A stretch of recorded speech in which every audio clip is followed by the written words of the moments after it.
Wonder is a character that's on every single one of your teams in P5X, and yet the way you build him is significantly different from the way you build any other character in the game, making it a bit more complicated to understand. And of course, what that means is I'm here to help you out. As always, if I do help you, consider subscribing to the channel and liking the video, because it helps me and the video out an absolute ton. Now let's get right on into it. First thing to go over here is going to be Wonder's schema menu, in which I have fully reset mine just for this video.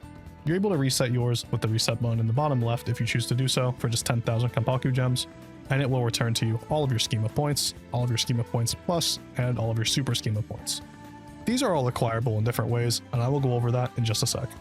But for now, understanding this menu, every single one of these nodes is associated with a different stat. For example, this first column here is HP, attack, and defense up. Each one of these nodes, for each time you upgrade it, increase its specified stat by a flat value. For example, this one cost 20 schema points, and it will increase Wonder's HP by 60. And when I upgraded it, as you can see, it now went up to 1 with an arrow, and it unlocked the column underneath it. In order to progress down these columns, you need to first unlock the node attached above.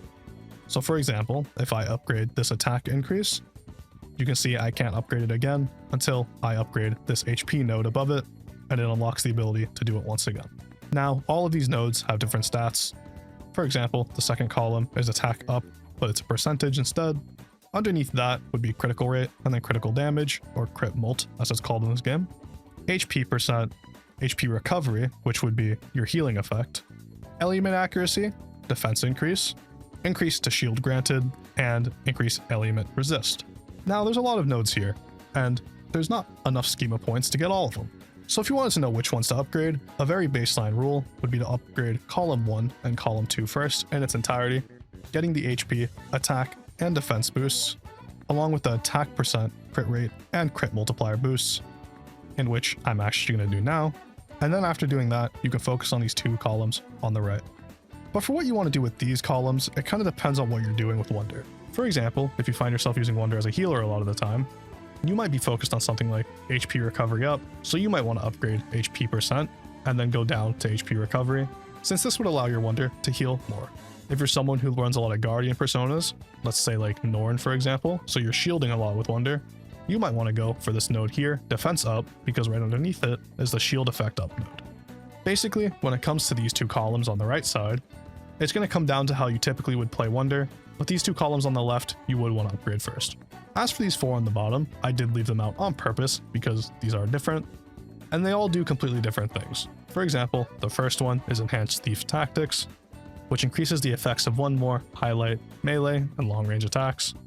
The second one is Enhanced Learned Skills, which increases the level of the equipped persona's learned active skills by 1. Enhanced Persona, increase the level of the equipped persona's base active skill by 1. And the final one being Stats Up, which is a special one that you actually can't unlock unless you're above Wonder level 80. As you can see here, it says requires 1 super schema point, and super schema points are obtainable when leveling up Wonder's super level, unlocked after Wonder reaches level 80. So after Wonder reaches level 80, you'll start acquiring these as you level up your S level, and you'll be able to invest into this node. As for these other 3 nodes, they take normal schema points and schema point pluses. The ones that you want to be upgrading first are the Enhanced Learned Skills one and the Enhanced Persona node, simply because they'll increase the levels of your persona skills. Now for those of you who aren't aware of how to unlock these schema points, let's talk about it. As you can see, Schema Point Plus reads as obtainable from the Velvet Trials, leveling up the Palace Exploration and Fair Machines and Mementos used to level up schema skills. Normal schema points, obtainable when leveling up the protagonist or making entries in the Persona Compendium, used to level up schema skills. So you will get these passively as you level up, but you do actively need to make entries in the Persona Compendium. If you direct your attention to your Velvet Room and going to Persona Fusion, after you go to the Fusion menu, you're able to see all of the personas that you don't currently have registered. So if I scroll down, you'll see that there's one right here that says registerable. I did leave this just for this. If I am to fuse this persona, it will then be registerable in my compendium. And then when I go back, you can see there's an exclamation point on my compendium, and in the bottom right, I'm able to record all, in which this will give me 300 schema points. As for your schema point pluses, if you go into your Velvet Trials and you go to Technician, you can actually see if you press on the obtained in the top right, based upon the amount of total stars you've obtained in Technician, you get a schema point plus. You can also see here it names ticket level rewards and palace exploration rewards as two other ways to obtain these. Ticket level rewards would be back when you're doing mementos. For submitting your tickets, sometimes you will get these as rewards. And for palace exploration, it's just for exploring more of the palace and getting the percent explored up. Now, the next thing to talk about when it comes to Wonder is actually his weapons, in which we have a few of them. Some of which come from palaces, like the Ex Machina, All-In, and Sunlight Inferno, and two of which come from the exchange shop currently, the Arc Knife and the Glimmer. And there is no one-size-fits-all dagger when it comes to Wonder, because they all do something completely different, and it completely depends on the team you're running. For example, the Arc Knife is the one I currently have equipped, and this one's all about increasing Wonder's attack, and has a bunch of different buffs based upon elemental elements. Increasing its attack when inflicting an elemental element, lowering the foe's defense when he attacks them, increasing these effects by each of the target's elemental elements up to 4. Now I'm sure you guys can already tell, this knife would be great on something like the Queen team, for those of you who play Queen. For a knife like the Glimmer, this knife revolves around bless damage, and at the start of the turn, grant blessing, increasing their damage, and if their attribute is bless, increase bless damage by even more. So this weapon would be great for things like, let's say if you're pulling for the upcoming summer closer, who's a bless damage dealer, this is what you want to run on her team. Or way later down the line, Kasume is another one whose team greatly benefits from this dagger. The Ex Machina is the new Palace dagger that we got with Palace 3, in which this one does something a little special as well, where based upon the persona equipped at the start of battle, you'll increase their damage of that attribute by 17% and 40% for the other allies. So, for example, if you're running a Joker team and you have Alice or Succubus in the first slot, the team's damage will be raised for that attribute at the start of battle. And that's just how this dagger works. It is a very universal dagger, and you can use it on majority of teams, as long as you're making sure to have the right element persona in your first slot, which you can tell which persona is in Wonder's first slot if you just look at the top one here. My Wonder currently has Bishamonten in his first slot. Now, the other two daggers, the Sunlight Inferno and the All-In. All-In has more of a focus when it comes to support type wonders, increasing your healing and your shield granting, increasing the party's defense, and restoring some HP to your main target ally. The Sunlight Inferno is another very universal dagger that just makes it so for each persona of a different attribute you have equipped, increased damage, stacking up to 3 times. Out of all the daggers, this is the one that probably has the least of a spot in the game. It makes sense though, it is the first one that you get. But as more characters comes to the game, even more daggers will be released. So just keep your eyes peeled, and whenever you do go to build a team, think about which dagger you're putting on.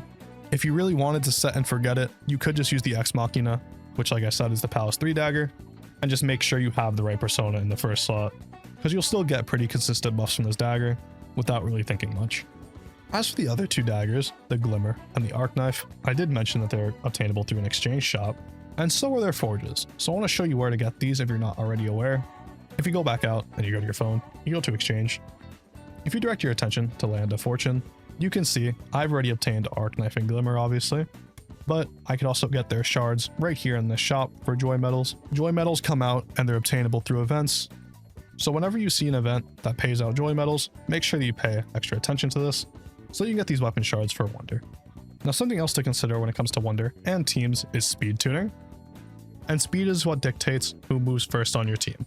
Every character has a different default speed stat. For example, if I was to look at Vino, in which I removed all of these characters' revelation cards for this, her base speed value is 103, Queen's base speed value is 96, and Chord's base speed value is a flat 100, along with Wonder's base speed being a flat 100.